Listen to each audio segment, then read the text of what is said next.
Estamos vivendo mais, mas será que nós estamos vendo o tempo passar? Hoje nós vamos falar sobre tempo e longevidade. Mas antes de seguir nessa conversa, vamos estabelecer algumas coisas. Primeiro, separar o que é vivência. Vivência é aquilo que nós fazemos todos os dias. Acordar, trabalhar, tomar banho, dormir. E experiência é aquilo novo que acontece durante o dia. Sabe quando a gente chega no fim do dia, alguém fala assim: "Ah, como foi seu dia?" Aí, nada. "Nossa, aconteceu alguma coisa, fui promovido, conheci alguém, foi legal, tal." Ou alguma experiência que nem sempre é positiva. Quando a experiência é positiva, a gente conta, tira foto, registra, publica nas redes sociais. Aliás, as redes sociais é um grande lugar de experiências que a gente coloca lá o tempo todo. As experiências não boas a gente guarda, reprime, quando tem oportunidade leva para análise, conversa com um amigo, enfim. Mas as experiências são positivas e negativas. O TEDx Guararema é uma experiência nova para vocês, para mim também. Aliás, para nós speakers tem sido uma experiência fascinante, não é verdade? Muito, muito boa. E viver é construir vivências e experiências. E esse tempo de vivências e experiências aplicado à vida humana é o que nós vamos dar o nome de longevidade. Mas que tempo é esse da longevidade? Estudos apontam para o aumento da expectativa da população mundial. Os cientistas, os pesquisadores, os médicos sustentam que a pessoa que vai viver 150 anos já nasceu. E pode estar aqui, pode ser vocês, pode ser eu também. Eu sou Rodrigo Casagrande, eu sou psicanalista e pesquisador de temas relacionados ao tempo e à longevidade. A longevidade está implicada na vida de uma forma que tem um acordo feito e posto. Viver é esticar a corda ao máximo possível. Claro, levando em considerações fatores biológicos, hereditários, geopolíticos. Mas é isso. Para quê? Para ter vivências, experiências, sonhos, enfim. Realizar coisas. Ou porque aceitar a finitude é uma dor psíquica que o ser humano contemporâneo não desenvolveu bem. Os lutos, os fins. Não ser eterno é uma dor egóica que move o sujeito na construção da longevidade. Porque a morte é um acerto de contas da natureza com o ser humano, botando ele em pé de igualdade com tudo que é vivo. E ser apagado da história nunca pareceu ser um bom negócio para um sujeito egóico e narcisista, que achou um jeito de permanecer, perpetuar, através da reprodução. Seja a reprodução humana ou a do saber, através de transmissão do conhecimento, da ciência, da metodologia. Então a gente morre, mas a gente deixa legado. Isso acontece porque pensar e construir o futuro sempre foi um mecanismo de sobrevivência em tempos inóspitos e de falta de recurso. Se antes a necessidade era sobreviver às pestes, às guerras e à fome, não que isso tenha mudado totalmente no planeta, mas hoje mudou bastante coisa. O objetivo é a felicidade, a imortalidade, a materialidade e principalmente a divindade. Sejamos jovens, sejamos ricos, sejamos eternos e principalmente sabedor de tudo. De novo aí uma representação das redes sociais que a gente convive. E principalmente porque viver se tornou um conceito ético. Motivo dessas discussões que a gente tem hoje sobre onde começa a vida, onde termina a vida, aborto, eutanásia, política, religião, enfim, a luta pela vida é uma questão ética, que em algum lugar ela encontra com outro conceito que a gente chama de estética.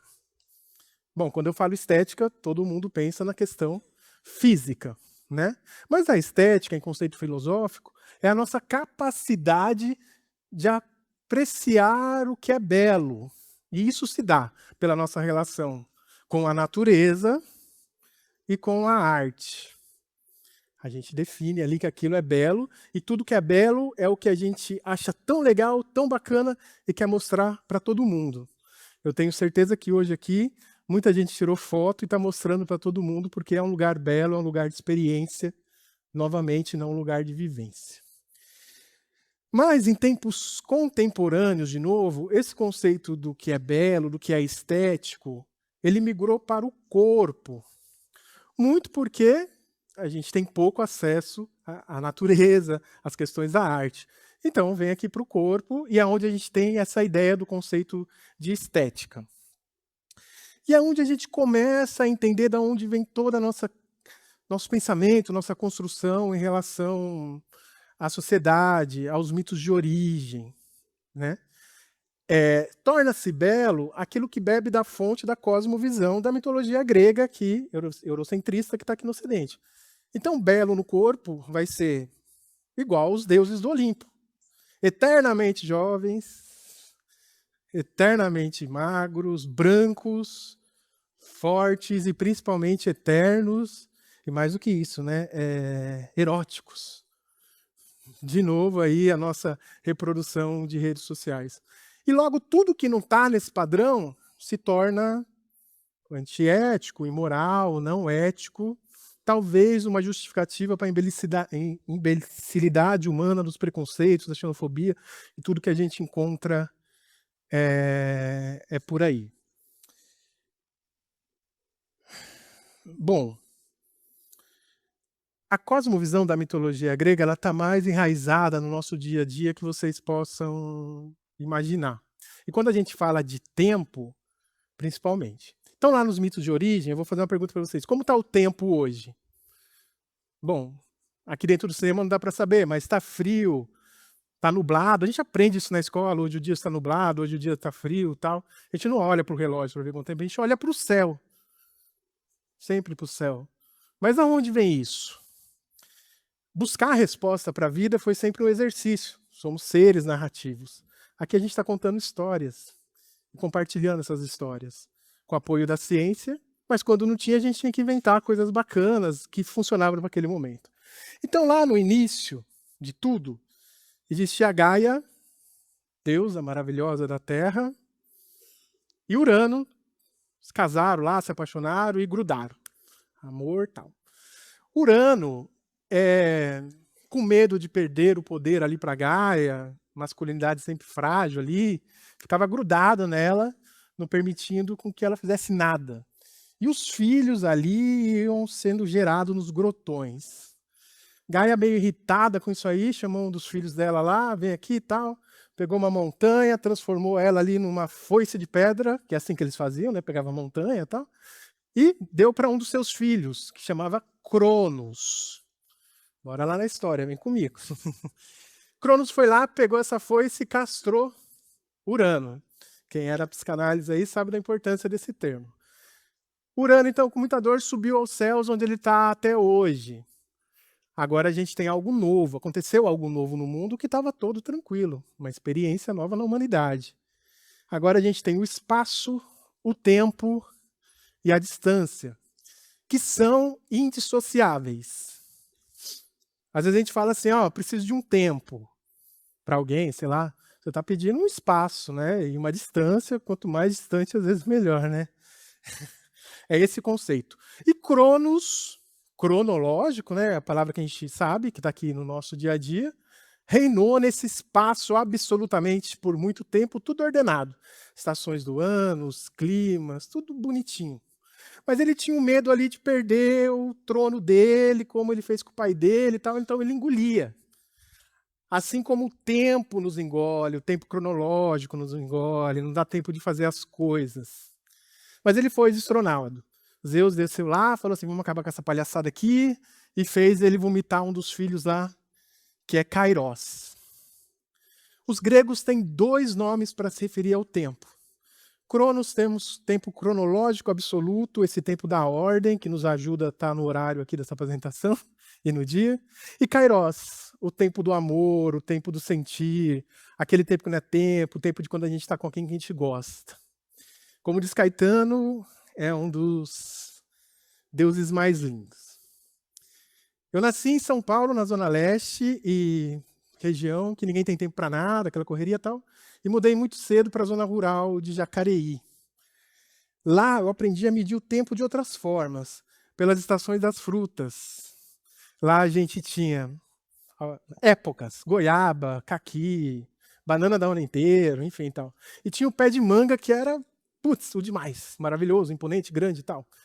Descobri que tinha que chover em agosto, mas não podia chover em outubro, senão não ia ter manga em dezembro. Se tudo aconteceu tudo bem, em dezembro o pé de manga cheia, eu de férias, subo no pé, esqueço da vida, esqueço o tempo. Minha vida tá lá.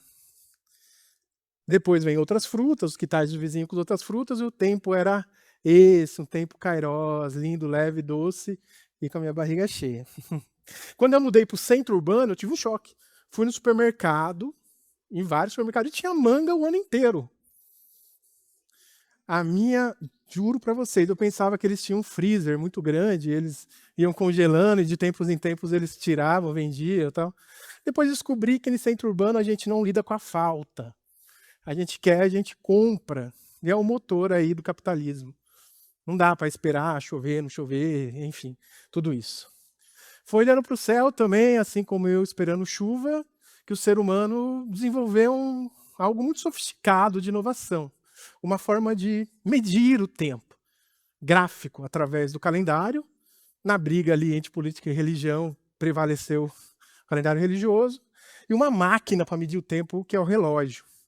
Agora a gente não sente mais o tempo. Ele se tornou controle, produtividade. Ou seja, supostamente, todos temos o mesmo tempo, né? E esse tempo me engoliu.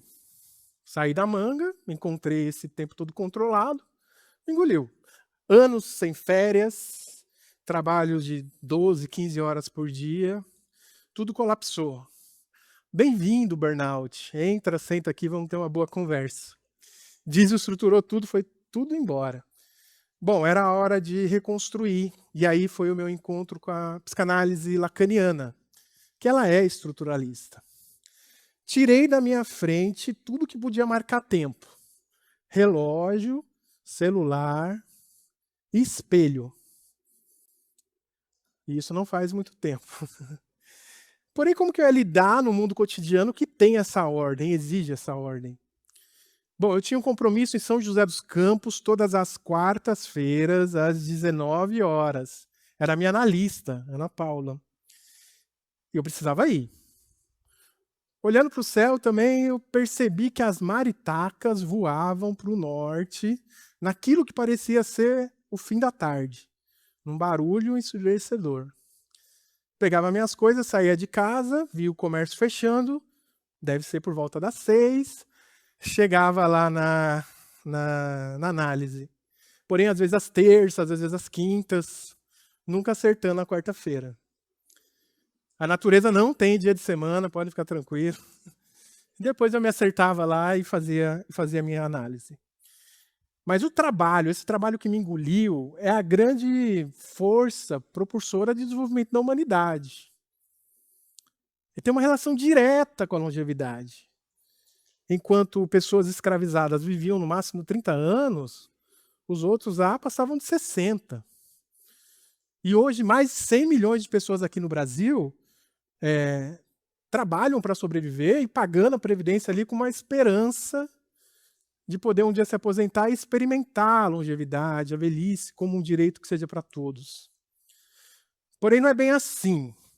Segundo os dados de uma pesquisa do Instituto Cidades Sustentáveis de 2022, o morador do bairro Cidade Tiradentes, em São Paulo, lá no extremo leste, vive em média 59 anos. Na mesma cidade, porém território distinto, a 37 quilômetros ali, na região de Jardins, a expectativa de vida é de 80 anos. Desejar viver mais, eu acho que é de todos, mas ela encontra questões sociais para que isso aconteça. Exercer esse tipo de pesquisa, às vezes participar delas, é legal que nos traz alguns dados, mas algumas vezes a gente se sente inseridos nelas. Minha mãe, Dona Maria, ela morreu aos 50 anos. Desses 50 anos, 40 foi se dedicando a trabalhos domésticos. A ela não foi dada o direito, e como as muitas pessoas, experimentar essa história da longevidade, que é muito interessante. Ela não me viu se formar, não viu meu filho crescer, não viu os netos dela crescer.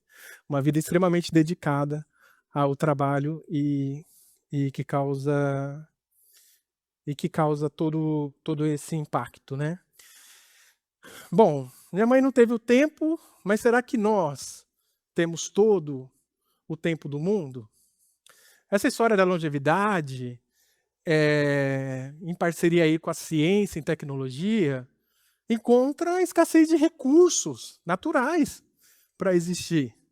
E o homem sempre apostou na ciência para resolver seus problemas. Mas quando o assunto são recursos naturais, esse conceito fracassou.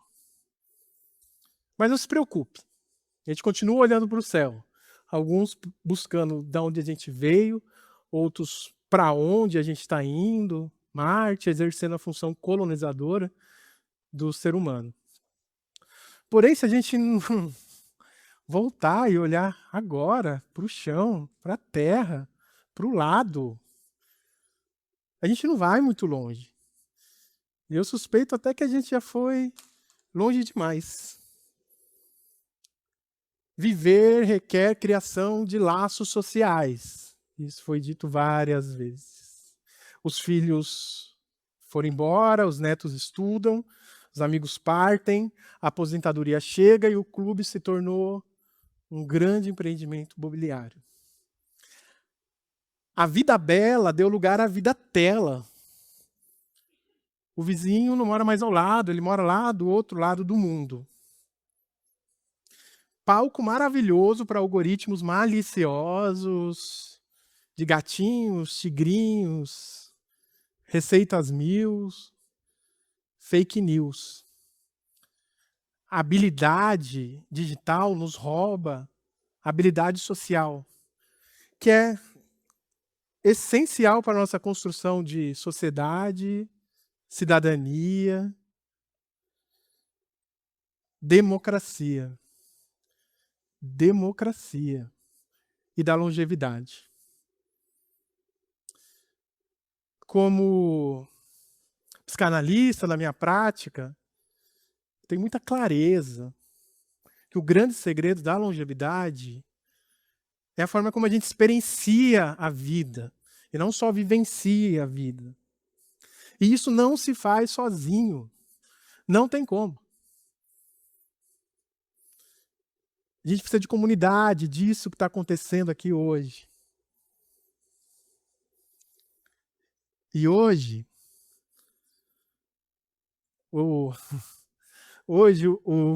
filho da empregada que morreu aos 50, que ficava na cozinha, muito gentilmente veio para a sala para conversar,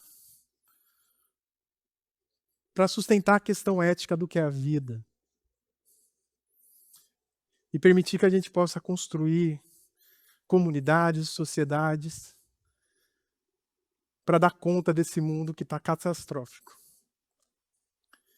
Deixo uma reflexão para vocês. O que você tem feito com o seu tempo?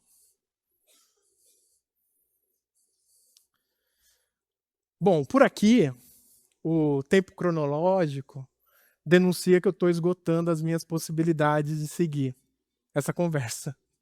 E eu torço de coração que vocês não tenham sentido o tempo passar.